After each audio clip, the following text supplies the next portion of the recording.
కేరళలో కాంగ్రెస్ ప్రభుత్వం అసత్యాలతో పరువు తీసుకుందా? గ్యారంటీల గారడీతో మరోసారి జనాల్ని మోసం చేస్తోందా? రేవంత్ దెబ్బకు కేరళలో కాంగ్రెస్ గల్లంతేనా? కేరళ సీఎం విజయన్ రేవంత్కి ఎందుకు వార్నింగ్ ఇచ్చారు? లెక్కలతో సహా చెప్పడంతో రేవంత్ టీం తోకముడిచిందా? ఎమ్మెల్యే కూననేని సైతం కాంగ్రెస్ ని ఎందుకు దెబ్బ కొట్టారంటున్నారు? తెలంగాణ సీఎం రేవంత్ రెడ్డికి Kerala CM Pinarayi Vijayan mass warning ఇచ్చారు. రేవంత్ మాటలు వింటుంటే దెయ్యాలు వేదాలు వల్లించినట్లుగా ఉందన్నారు. తెలంగాణలో కాంగ్రెస్ 6 గ్యారంటీలకు పంగనామాలు పెట్టి కేరళకు వచ్చి పోజులు కొడితే సరిపోదని చురకలంటించారు. రేవంత్ ప్రభుత్వం వెలుగుమట్లలో నేలమట్టం చేసిన పేదల ఇళ్లను గుర్తు చేసిన ఆయన బుల్డోజర్లకు కేరళం జనం గుండెల్లో చోటు లేదని తేల్చి చెప్పారు. అంతేకాదు, అభివృద్ధిలో తెలంగాణను వెనక్కి తీసుకెళ్తున్న కాంగ్రెస్ ప్రభుత్వం గ్యారంటీల గారడీలను తమ ప్రజలు నమ్మరంటే నమ్మరని చెంపపై చేయి పడకుండానే రేవంత్ కి ఇచ్చిపడేశాడు విజయన్.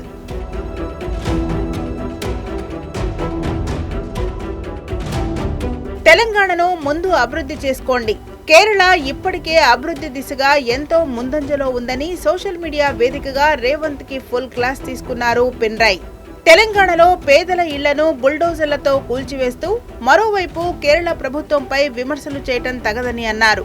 పేదల సంక్షేమం, సామాజిక న్యాయం విషయంలో కేరళ దేశానికి ఆదర్శంగా నిలిచిందని, కేరళపై అవినీతి, పాలనా లోపాల ఆరోపణలు చేస్తుంటే తనకే సిగ్గేస్తుందని కాంగ్రెస్ ఇజ్జత్ తీశారు విజయన్.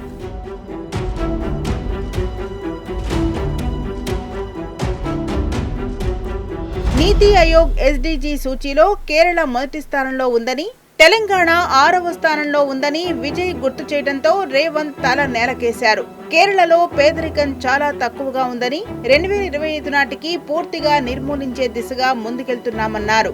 అలాగే అక్షరాస్యతలో కూడా కేరళ ముందంజలో ఉందని, తెలంగాణ ఇంకా వెనుకబడిందని చెప్పారు. ప్రజా ఆరోగ్య వ్యవస్థలో కూడా కేరళ మెరుగ్గా ఉందని విజయన్ వివరించారు.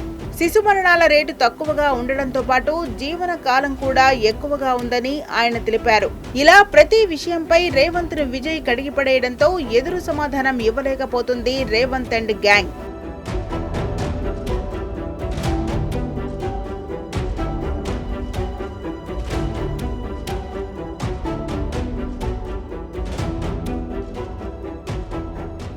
కేరళ, కేంద్ర ప్రభుత్వాల మధ్య లాలూచీ ఉందని రేవంత్ చేసిన ఆరోపణను విజయన్ కొట్టిపారేశారు. కేరళ అభివృద్ధిని అడ్డుకునేందుకు కేంద్రం విధిస్తున్న ఆర్థిక ఆంక్షలపై, అప్పుల పరిమితిపై ఒక్క మాట కూడా మాట్లాడని కాంగ్రెస్ పార్టీయే బీజేపీకి నిజమైన బి టీం బిగ్ బాంబ్ పేల్చారు Vijayan.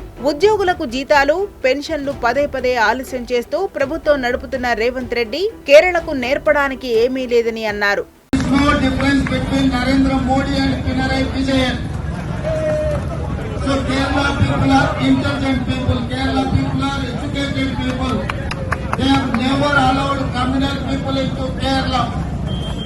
They have marginalized communalists. They have marginalized RSS and BJP forces. They could not enter in Kerala because of your Lakshmana Rekha. But Narendra Modi doesn't want to take the bait. He wanted to come, he wanted to kidnap your Kerala future through Pinarayi Vijayan. He is trying to kidnap your youngsters' future.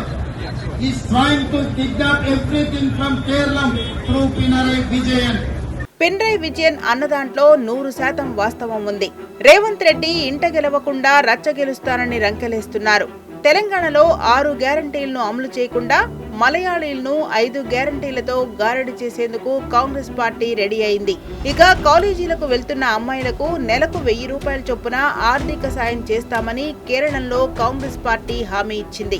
తెలంగాణలో ప్రతి మహిళకు నెలకు 2500 రూపాయల చొప్పున ఆర్థిక సాయం చేస్తామని ఎన్నికల ముంగిట కాంగ్రెస్ పార్టీ హామీ ఇచ్చింది. కానీ ఈ హామీ తెలంగాణలో ఇంకా అమలు కాలేదు.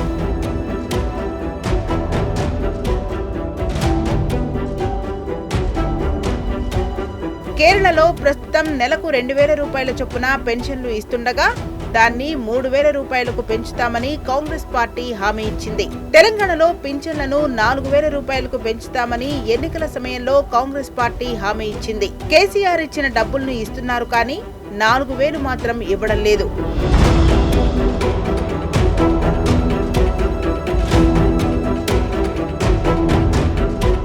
తెలంగాణలో రైతు బంధును ఎకరానికి ఏడాదికి 10,000 రూపాయల నుంచి 16,000 రూపాయలకు పెంచుతామని చెప్పింది కాంగ్రెస్. 2 సార్లు డబ్బులు ఎగ్గొట్టి మరి ఎకరానికి కేసీఆర్ ఇచ్చే 10,000 ఇచ్చి చేతులు దులుపుకున్నారు. అలాగే వ్యవసాయ కూలీలకు ఏడాదికి 12,000 రూపాయలు ఇస్తామని చెప్పి ముఖం చాటేశారు.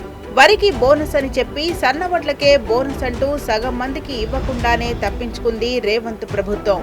2 లక్షల లోపు పంట రుణాలు మాఫీ చేస్తామని చెప్పి మాట మార్చడంతో రైతాంగం రగులుతోంది.